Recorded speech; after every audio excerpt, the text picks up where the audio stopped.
你好，老师. Did you know that hundreds of teachers get caught working illegally in China, and most of them did not even know they were breaking the law? Imagine you are moving across the globe for your dream job just to be thrown into jail or being deported.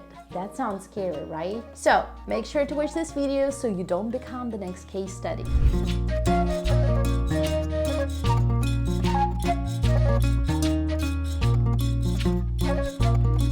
Someone reached out to me and said, can they start working as soon as they arrive to China? Meaning that they signed up the contract with the company and their HR has submitted the documents for the work permit and residence permit, but they're not holding physical work permit and residence permit. The short answer is, if you go to your boss and you ask, is it okay? Your boss will say, take it easy, no worries, I got it covered.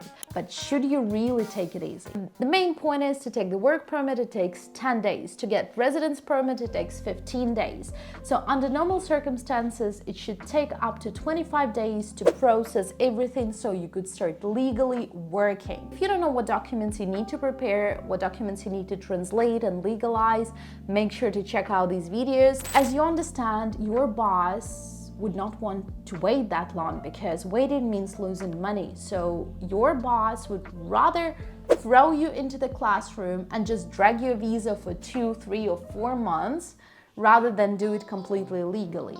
So if you accept this scenario, it means you're taking a risk. If the immigration officer suddenly decides to do a random check, and let's say your documents are in the system, but you still haven't received physical work permit and residence permit, so basically you don't have a permission to work, it can be revoked. And it's pretty sad, right? You would make all this long way here just to face all these difficulties. The immigration doesn't always check whether you have started working or you haven't. It's better not to test whether you're gonna get caught or not. Another person reached out to me asking a really interesting question, and I would say this situation is very common.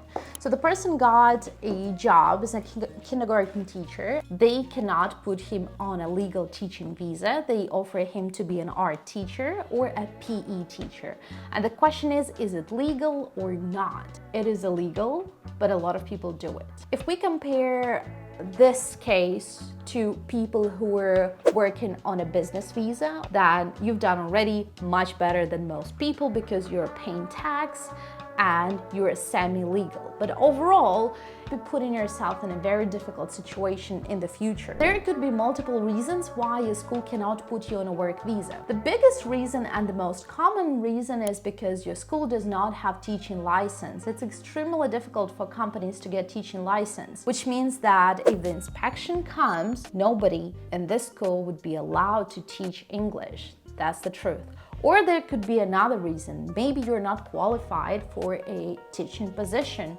If you want to know whether you're qualified or not, make sure to check out this video. I share a point system where you could be qualified or not qualified, so you can calculate your points. If you're not qualified, they don't have any other option but to put you on another available job title. If the inspection comes, you should not teach English, and again, it's not legal, right? They would have to come up with ideas what to do when the inspection comes.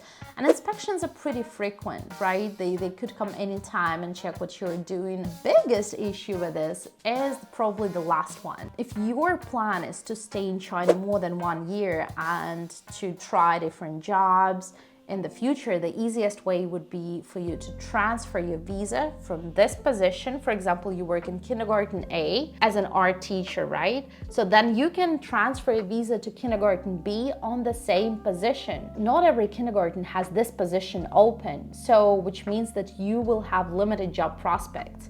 You'll either have to find a school that has exactly the same position, or you will have to start your application from the beginning. And if you start your application from the beginning, this is a little bit tricky, because if your school is doing these dodgy schemes, you need to know what exactly they did with your documents, what kind of experience they used to prove that you had 2 years of experience as an art teacher. Because if something wouldn't add up in the future, immigration would have a lot of questions to you. So this is a risk that you don't want to take. You don't want them to mess up your documents. So overall, I would say yes. I know quite a few people who did it. Think about your future and think, do you really want to do it? There is another way of doing it, is probably putting the title as a kindergarten teacher, because as a kindergarten teacher, you will be allowed to do more things than just playing. You will be allowed to do some sort of teaching. But again, it depends on the province, it depends on the city, and it depends on the immigration officer, right? You don't want your job title to define your future job opportunities. So if I were you, I wouldn't do it. All right, so let me guys know what you think about it, and have you faced anything like this? And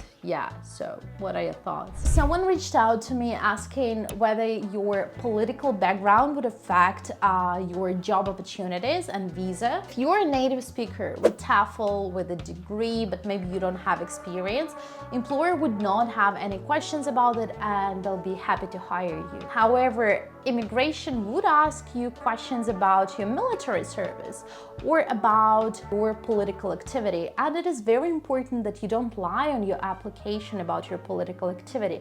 As long as your political activity was according to the law and did not harm China, if it did not harm anyone, I don't see it being an issue. So what they do, they just run a background check. And again, if you do not lie, if you tell the truth, you will get a visa and you can come here and work as a teacher. So your background wouldn't matter that much. So yeah, just don't lie and you'll be fine. Last but not least, where teachers and just foreigners get caught is with passport. So guys, if your passport is expiring very soon and you know that you'll have to change your passport in the next year or in the next like 6 months, do it right now as soon as possible and get your visa in the new passport. Because my colleague is from Jamaica and she received her passport last year, like her new passport, and after like 12 days or 2 weeks, there were Chinese holidays, so she had to wait, and then she went to immigration.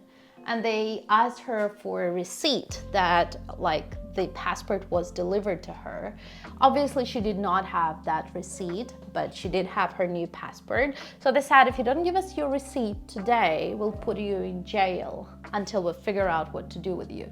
So that is pretty scary. So guys, according to Chinese law, if you get your new passport, you have to go as soon as possible to the immigration and report about your new passport and show them receipt. Like maybe it's a receipt from the delivery person or from your embassy. So, but you have to show something to them. I was facing lots of difficulties last year because in my country it is legal to have 2 passports simultaneously, and I got my new passport in Vietnam. So I came here using my old passport, and when I said, okay, should I use my old one or new one? They said, 没事, that's not a big deal. You can wait until your first one expires and then we can transfer your visa to the new one. So basically 6 months later, I came there and they started threatening me. They said, okay, so you'll have to pay fine. Why you didn't report about the new passport? I said, well, to begin with, I did not even get it in China, okay? I got it in another country when I was outside of the country, so how could I report about the passport? So, you know, that wasn't a very pleasant experience. I had to go back and forth. Ended up quite well because they asked me to write explanation of when I've received the passport, why I did not report about the passport, and blah, blah, blah, blah, blah. It doesn't mean that it will end up like this for everyone, right? So you don't want to test it. So guys, if you don't want to get caught, make sure that A, you report about it as soon as possible, or just do not come here on the passport that will expire very soon. I just wanted to tell you that when it comes to China, it's not worth taking shortcuts. And if you can choose going through a legal way, choose the legal way. I'm not a law or visa advisor, so whatever I mentioned in this video was from my personal experience. And If you disagree with something, please write in the comments, and I would like to know your opinion as well. And if you would like to know more about teaching in China, living abroad, please subscribe to this channel. And you can also follow my Telegram channel where I share new jobs. There are not many jobs actually, but they're all from trusted agents. Thanks for watching this video. 再见!